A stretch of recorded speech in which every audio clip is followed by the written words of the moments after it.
첫 번째 재앙, 첫 번째 대접을 쏟는 이야기까지 갈 것입니다. 지난주에는 이제 15장 1절에서 4절을 가지고 또 다른 표적이라는 제목 속에서 우리가 지상의 삶을 마치고 천국에 들어갈 때 유리바다 같은 그 가에서 승리의 노래, 완성의 노래를 부른다라고 이렇게 얘기를 했죠. 자, 그 내용 속에서는 이제 출애굽기 15장 1절부터 21절에서 모세의 노래와 미리암의 노래, 승리의 노래라고도 하는 노래를 우리가 예로 들었고요. 그리고 시편 90편에서 삶의 노래를 예로 들었고요.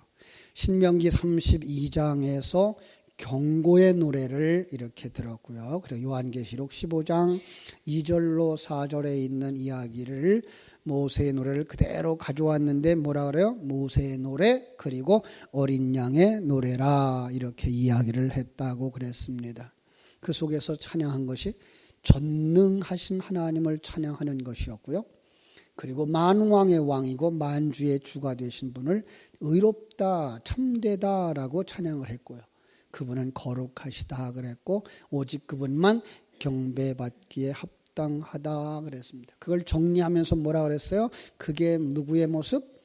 우리들의 완성된 모습이다 이렇게 말씀을 드렸어요. 그래서 이 완성된 모습이 어떻게 나왔느냐? 14장에서 진노의 포도주를 포도주 틀을 통과함으로써 주님이 우리를 위해 저주와 징벌을 받으셨고 우리는 그의 흘리신 피로써 깨끗한 자가 되어져서 우리가 가나안 땅에 들어가는 자, 하나님 나라에 들어가는 자가 되어졌다라고 했습니다. 그런데 그 과정이 전부 다가 그 7 나팔을 통과한 것 이렇게 얘기를 했어요. 그래서 전체적인 이야기를 해서 8장 1절부터 계속 되어졌던 이야기가 14장 20절에서 맞춰지고 그리고 15장에서 나오면서 그 완성되어진 모습, 승리하는 모습을 이렇게 드러내 보여주고 있다라고 이야기를 했습니다. 그렇죠?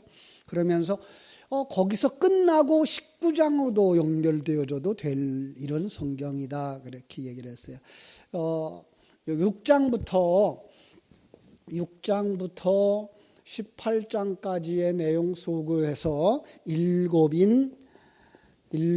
나팔, 7 대접의 이야기는 중첩되고 있는 이야기들이기 때문에 거의 같은 내용을 이야기한다.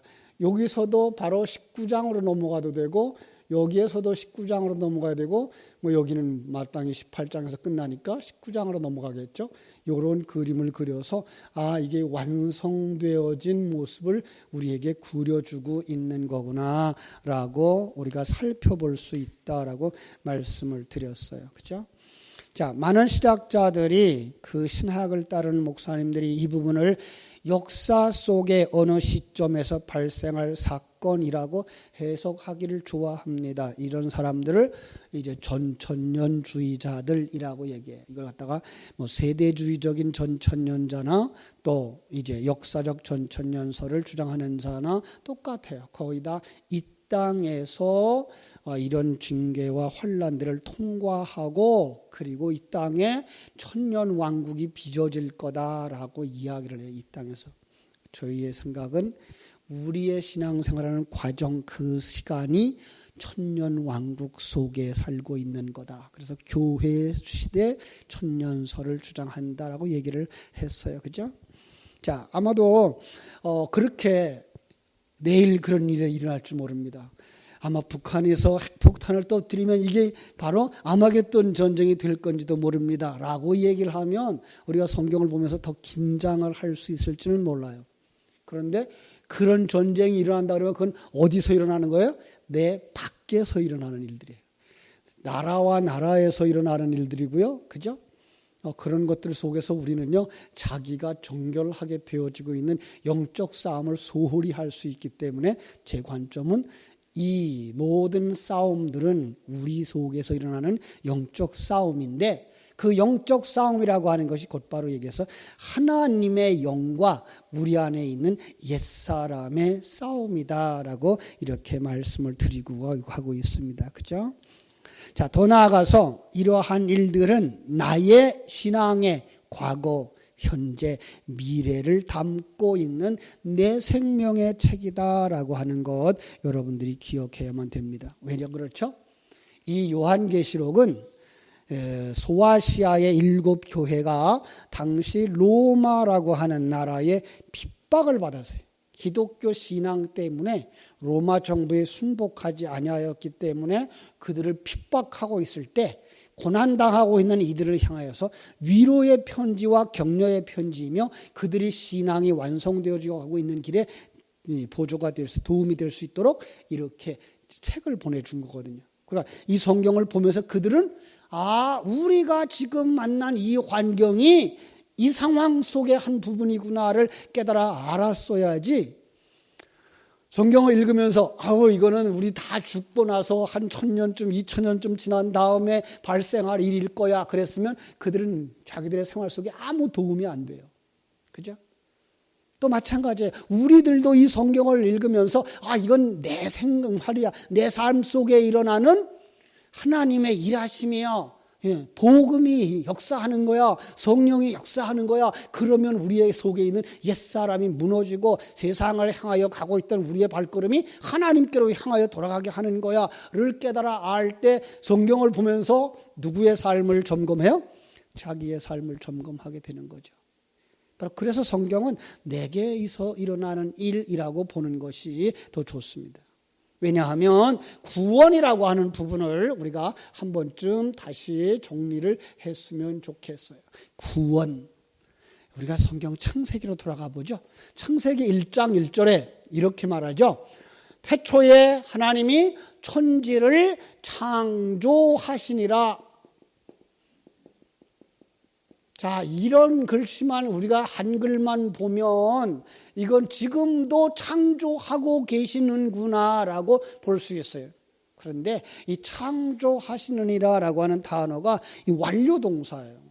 완료동사 3인칭 남성 단수예요. 하나님을 남성이라고 말하고요. 삼위일체가 하나이기 때문에 그 단수를 쓰고 있는 거예요.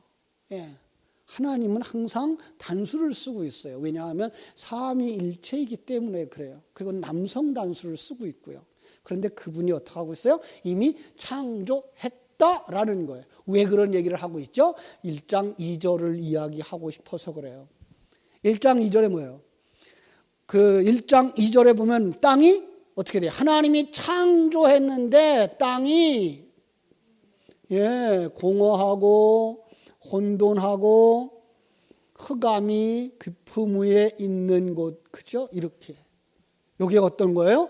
이 세상, 하나님이 창조한 이 세상이지만 이 속에 하나님의 영이 없을 때, 하나님의 사람이 그 속에 없을 때 거기를 뭐라 그래요?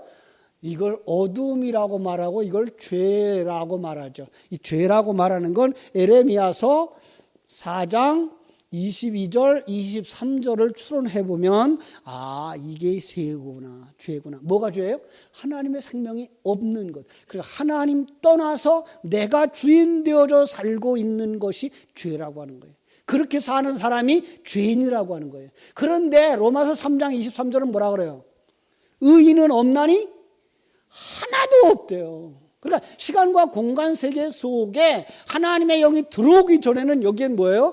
하나님의 생명을 가진 자도 없고 하나님이 원하는 의를 행하는 자도 없고 그들은 뭐예요? 어둠이고 아무것도 아니다. 하나님은. 그걸 창세기 2장 4절로 25절에서 설명할 때 뭐예요? 거기에서는 경작하는 자가 없으므로 뭐가 없어서요? 채소도 없었다 이렇게 나와요. 그런데 우리는 창세기의 순서대로 말하면 채소가 먼저 있고 사람이 나중 나오죠. 그것은 뭐예요? 하나님의 생명을 가지고 일하는 자가 없는, 하나님의 생명에 의해서 만들어져 가지 않는 세계는 아무것도 없는 거다라고 하나님은 정의하고 있는 거예요. 이게 바로 어둠이고 이게 죄악이고 이게 하나님이 만든 이 시간 세계 속에의 정의하여 이걸 갖다가 어둠이라고 말하고 죄라고 말하고 불의라고 말하는 거죠. 바로 이런 것이에요. 근데 여기에 어떻게 돼요? 하나님이 빛이 있으라 그러니까 어떻게 돼요? 빛이 있으라 하니까 이 속에 빛이 탁 들어오는 거죠. 이 빛이 누구예요? 창세기 1장 2절에서는 그렇게, 창세기 아니라 요한복음 1장에서는 그렇게 말하잖아요. 예수 그리스도가 빛이라고. 그러니까 예수 그리스도가 어디 세계에 존재해요? 하늘나라 존재였다는 거예요. 하늘나라 존재가 이 땅에 딱 들어오니까 어떻게 돼요? 이 땅이 빛이 있는 거예요.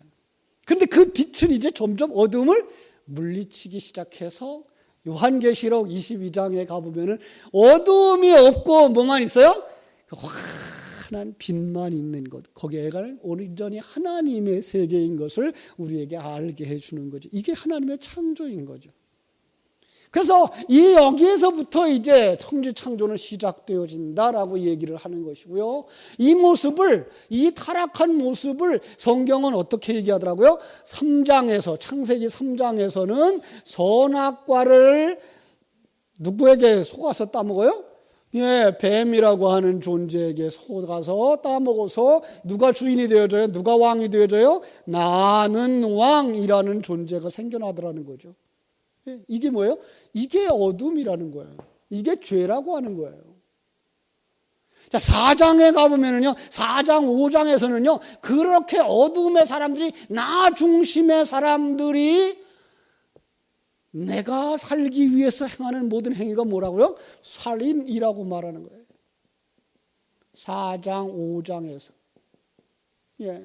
그래서 이 타락한 자들의 모습이 살인자로 나타나는 거죠. 그러니까 살인은 그냥 하나의 사람을 죽인 정도가 아니라 내가 살기 위하여서 남을 밟고 남을 해하는 모든 상황이 뭐예요? 살인이더라는 거예요. 그 다음에 6장에 보면은 거기서 누가 나오죠? 노아가 나와요. 그죠? 노아가 나왔어요. 자, 노아가 나와서 어떤 일들을 하죠? 역시 누구예요? 나는 왕이에요. 스스로 왕인 자의 삶을 살더라는 거예요. 이런 타락한 인간들의 모습이 이제 11장에 가보면요. 바벨탑을 쌓고요. 예. 우상숭배를 하고요. 이게 어떤 모습이에요? 이게 타락한 자들, 죄인의 모습이라 성경은 이렇게 얘기하고 있는 거죠. 성경은 이렇게 단락단락 우리들이 타락한 모습들을 정의해 가면서 그 속에 어떻게 하나님의 아들이 나오는가를 보여주는 거예요. 그 처음으로 보여줬던 것이 요 1장 2절 후반절에 나와요. 자, 1장 2절 후반절에 어떤 얘기가 나왔을까요? 하나님의 신은 하나님의 신은 수면 위에 운행하시니라. 그런데 이 운행이라는 단어가 어떤 단어로 바뀌어질 수 있더라고요? 덮어주다라는 거예요. 암탉이 달걀을 품듯이라는 거예요. 자, 암탉이 달걀을 품으면 거기서 뭐가 나와요? 병아리가 나오죠. 그래서 성령이 이 세상을, 우리를 품고 나면 거기서 뭐예요? 품다라는 의미도 있고요. 그러면 품으면 거기서 뭐가 나와요? 새 생명이 나와요. 그렇습니다. 성경은 이렇게 품는 곳에 대한 이야기를 많이 하죠. 그죠? 그 품어줌이 무엇이냐? 그죠? 그 품어줌으로 말미암아 어떤 변화가 일어나느냐? 이게 지금 우리가 오늘 살펴보려고 하는 성경의 요한계시록의 이야기이기 때문에 이렇게 이야기를 한 거예요. 자, 오늘날 신약 성경의 모습으로 보면요, 이 성령이 이렇게 수면 위에 운행하시는 모습을 뭐라고 말한다고요? 성령이 오셨다라고 말하는 거죠. 그래서 성령 강림 이렇게 말해요. 예. 성령이 어디에 오셨어요? 우리 안에 오셨어요. 그렇죠?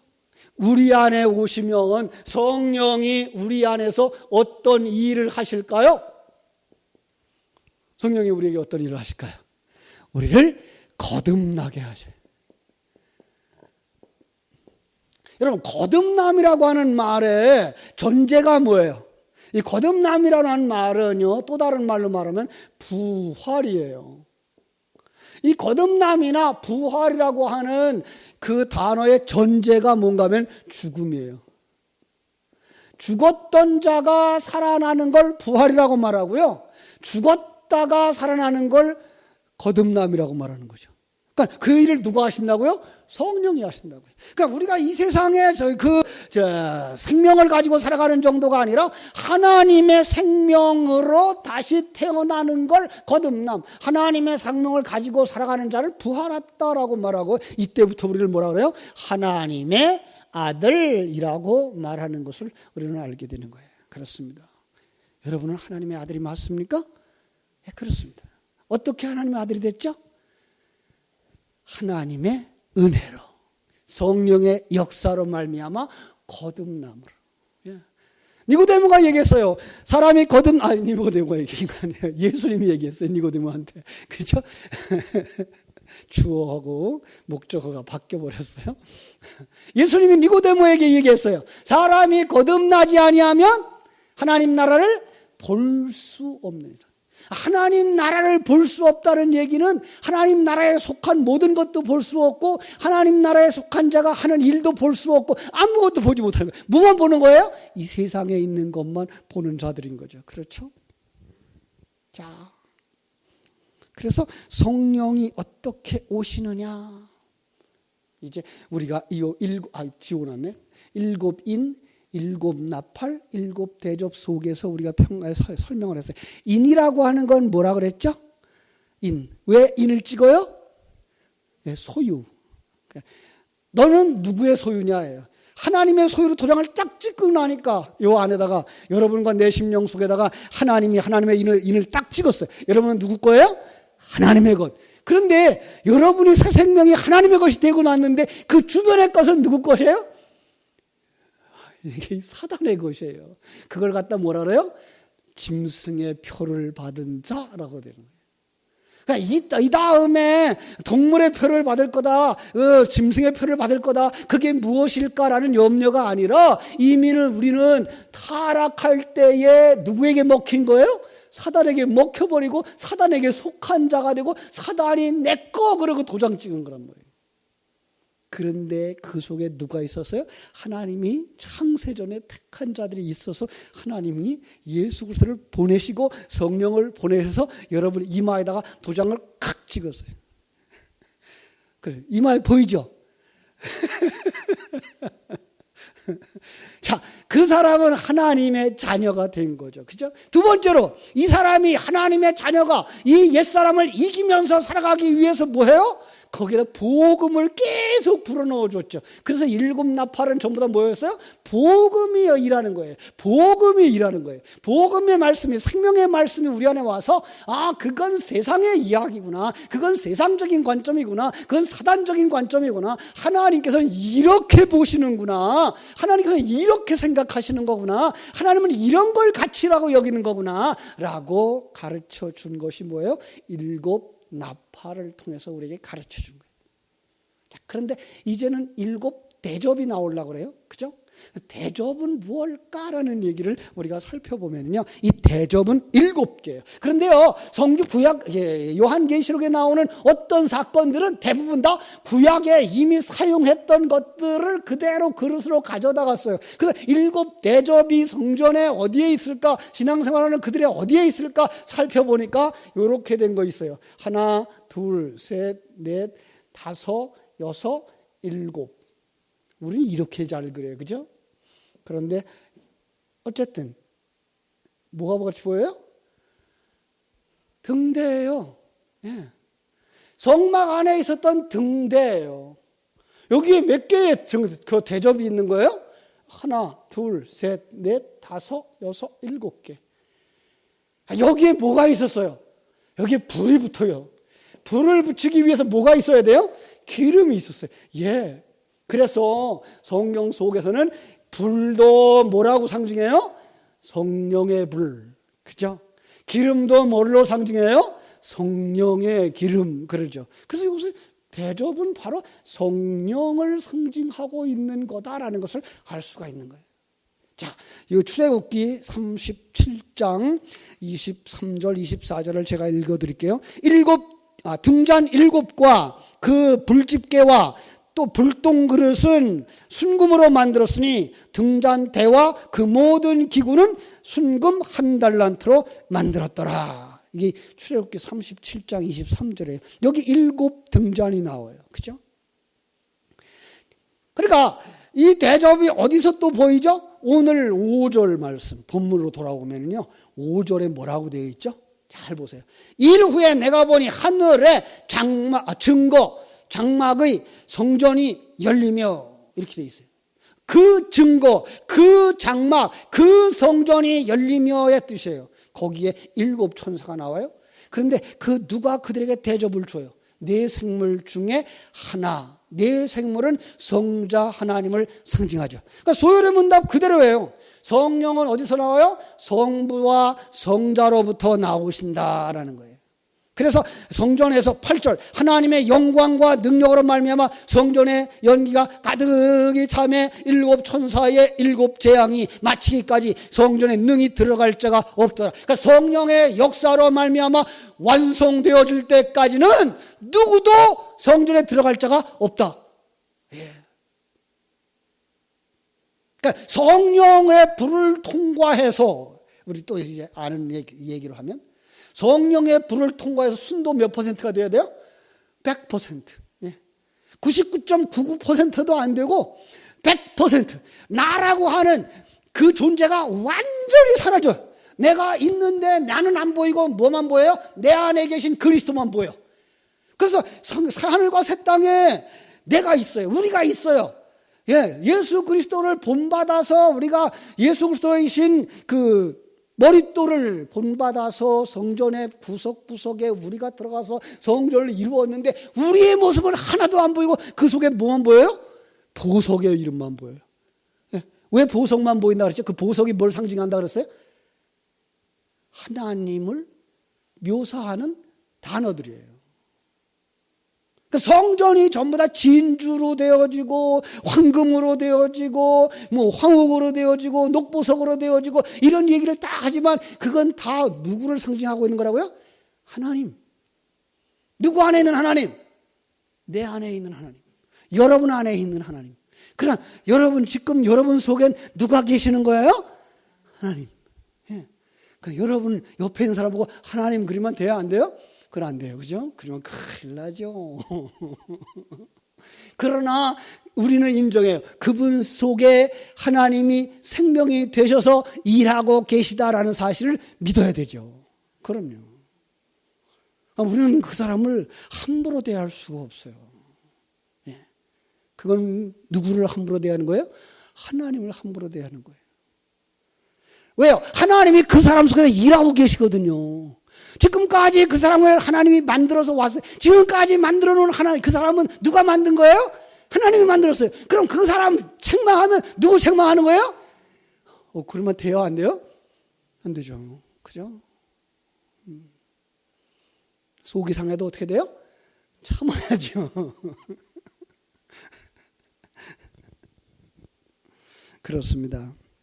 이 성령이 우리 안에 오셔서 우리를 이제 새로운 역사를 하시는 거예요. 또 하나 성령이 하시는 일. 그래서 성령이 하시는 일을 우리 한번 잠깐 살펴보려고 그러는데요. 여러분 한번 마태복음 1장에 가서 1장 1절부터 17절까지의 말씀을 쭉 보시면요. 17절에 이런 말씀이 있는 것을 발견하게 돼요. 우리 한번 마태복음 1장 17절을 제가 읽어드릴게요. 그런즉 모든 대수가 아브라함부터 다윗까지 연례되어 다윗부터 바벨론으로 사로잡혀갈 때까지 연례되어 바벨론에 사로잡혀간 후부터 그리스도까지 연례되더라 그랬어요. 뭐예요? 14 더하기 14 더하기 14. 성경에 14는 있다 없다? 없어요. 그러면 어떻게 우리가 숫자를 계산해야 돼요? 7로 계산해야 돼요. 7 더하기 7 7 더하기 7 7 더하기 7 몇 개예요? 실자가 몇 개예요? 6개요. 성경에 6개는 완전수예요? 불완전수예요? 불완전수예요. 그러면 하나 더 필요하죠. 그래서 하나 더 들어가야 되는 요 마지막 족보의 7의 머리 이름만 기록해요. 머리 이름만. 그게 누구예요? 예수. 그러면서 이제 완전한 하늘나라의 족보를 이루기 위해서는 여기에 꽉 찬 사람들이 이제 들어가야 되는데 그 사람들이 누구냐? 예수처럼 태어나고 예수처럼 살다가 예수처럼 완성되어진 사람들이 그 족보에 들어가는 거다라고 가르쳐주고 있는 거예요. 그러면서 곧바로 18절에 예수 그리스도의 탄생에 대한 이야기가 쭉 그려지고 있는 거예요. 어떻게 됐을까요? 성령이 오셔요. 성령이 오셔서 예수 그리스도가 성령으로 잉태되어지고 예수 그리스도가 성령으로 탄생되어지고 성령의 인도함을 받으면서 살고 성령에 의해서 시험당하고 승리하고 성령에 의해서 십자가를 지고 그리고 죽어 완성되자 성령에 의해서 부활되어지는 사건까지가 쫙 기록되어진 거예요. 자, 그 속에서 뭘 보여주는 거예요? 예수 그리스도는 첫째로 우리의 구세주 메시아다라는 사실과 함께 두 번째로 우리의 모범이다. 그래서 이 모범이란 말을 첫열매라는 단어를 쓰죠. 그리고 우리의 형이라는 그죠? 여러분의 맏형이라는 말도 쓰는 것을 우리가 보게 됩니다. 그럼 그 성령에 의해서 예수 그리스도의 사역이 완성되어진 것처럼 우리도 성령에 의해서 시작되는 거예요. 그래서 거듭나지 아니하면 우리는 하나님의 생명을 못 가진 자예요. 그런데 거듭남이 어떻게 이루어져요? 성령의 역사하심으로. 성령의 역사하심으로 우리가 하나님의 생명이 시작되어지는데 그 생명이 시작되어서 살아가는 이 광야 같은 세상길 속에 하나님이 하시는 일이 있다고요. 성령이 하시는 일이 있다고요. 그게 뭐예요? 우리를 승리하게 하시는 거죠. 옛사람을 벗어버리는 거예요. 자, 거듭난 사람 속에는 하나님이 주신 생명도 있고 아직 살아있는 옛사람의 생명도 있는 거예요. 요게 없으면 얼마나 좋을까? 그럼 이 세상에 우리 안 살겠죠. 그죠? 아직 우리가 이 세상에 살고 있기 때문에 우리는 뭘 가지고 있어요? 옛사람을 가지고 있어요. 그런데 그 옛사람이 이게 하나님의 마음에 안 들어. 그래서 어떻게 돼요? 잘라내야 돼. 그래서 하나님이 말씀을 주셨어요. 말씀에 뭘 줘요? 검. 그런데 그걸 에베소서 6장에서 보니까 또 성령의 검이라고 그랬어요. 좌우에 날선 검을 가지고 뭐 한다고요? 찔러 쪼개기도 한대요. 그러니까 우리 속에 새 사람과 옛 사람을 구별시키려고 찔러서 쪼개기도 하고 그 옛 사람을 생명을 끊어버리려고 벗겨버리려고 잘라내기도 하시는 거예요. 뭐가? 말씀이, 성령이. 자, 그렇습니다. 바울 사도는 그때 이 상황을 어떻게 고백했죠? 누가 나를 이 사망의 몸에서 건져낼까? 사망의 몸이 뭐라 그랬어요? 범죄한 살인자가 사람을 죽였어요. 그러면은 그 나라에서 처벌을 하는데 어떻게 처벌을 하는가 하면은 그 죽은 자를 이 살인자의 몸에다가 붙잡아 매는 거예요. 죽은 자를 얼굴 마주보고 키스를 시켜. 손을 손끼리 묶어. 몸뚱아리 묶어. 다리는 다리끼리 묶어. 이게가 그냥 멀쩡해도 죽겠는데 이게 점점 썩어 들어가네. 견딜까요? 못 견딜까요? 이 엄청난 무서운 형벌을 바울 사도는 가져다가 쓰는 거예요. 뭘 보는 거예요 지금? 내가 거듭났는데 내 거듭나서 하나님의 사람이라고 성결한 사람이라고 정결한 사람이라고 하나님 앞에서 자랑스럽게 살아가고 있는데 눈이 열리고 나니까 누가 붙어 있어요 여기에? 하나님의 원수 옛사람이 붙어 있는 거예요. 징그러워 죽겠는 거예요. 이것 좀 누가 끊어내 줄까? 이것 좀 누가 벗겨줄까? 참으로 우리의 힘으로 되지 아니하죠. 그죠? 오직 성령이 오셔서 그 일을 이루어 주시는 줄로 믿습니다. 그래서 성령이 오시면 우리 안에서 뭐가 일어나요? 옛사람을 벗겨버리는 일들이 일어나는데 그게가 옛사람이 보기엔 뭐예요? 자기를 죽이러 오는 하나님의 공격인 거예요. 그걸 갖다 뭐라 그래요? 옛사람의 편에서 볼 때 이게 재앙인 거예요. 그래서 여기다 재앙이란 단어를 자주 쓰는 거죠. 그렇습니다. 여러분, 이게 성령의 역사라는 것을 다시 한번 볼 수 있는데요. 그게 뭔가 하면요. 계시록 8장에 보면은요. 기도하는 사람들에게 역사가 일어나요. 기도의 향을 가지고 올라가서 그 하나님의 보좌에서 그 불을 가져다가 땅에다가 쏟아요. 그러자 거기서 뭐가 일어나요? 뇌성이 일어나고 음성이 일어나고 번개가 일어나고 지진이 일어나요. 그런데 이게가 성령의 역사라는 거예요. 기도하면 주시겠다고 한 거예요. 기도하면 주시겠다, 기도하면 주시겠다. 마태복음 7장 11절에 기도하면 뭐예요? 너희가 악할지라도 자식에게 좋은 것을 줄 줄 알거든 하물며 너의 아버지께야 까보냐 그가 너에게 더 좋은 것을 주시리라 그랬어요. 더 좋은 것. 그래서 사람들이 이렇게 오해를 하죠. 나는 22평짜리 아파트를 요구했는데 하나님은 32평짜리 해주셨다고 이렇게 좋게 생각을 하죠. 그죠?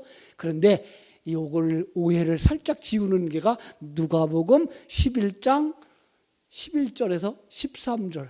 13절 말씀해 보니까 너희가 악할지라도 좋은 것을 자식에게 줄 줄 알거든 하물며 너희 천부께서 구하는 자에게 성령을 주시지 않겠느냐 이렇게 말씀하고 있다. 성령을 주시니까 뭐가 일어나요? 우리 안에서 지진이 일어나요. 성령을 주시니까 우리 안에서 뭐가 일어나요? 우리 안에서 뇌성이 일어나는 거예요. 예.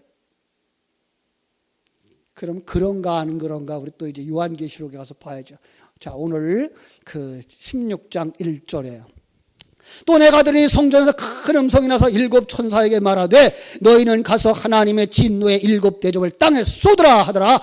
첫째 천사가 가서 그 대접을 땅에 쏟음에 짐승의 표를 받은 사람들과 우상에게 경배하는 자들에게 악하고 독한 종기가 나더라. 어디서 본 것 같아요? 출애굽기 할 때도 이런 일이 일어났어요. 그죠? 하나님께서 재앙을 내리시니까 독종이 일어났어요. 그죠?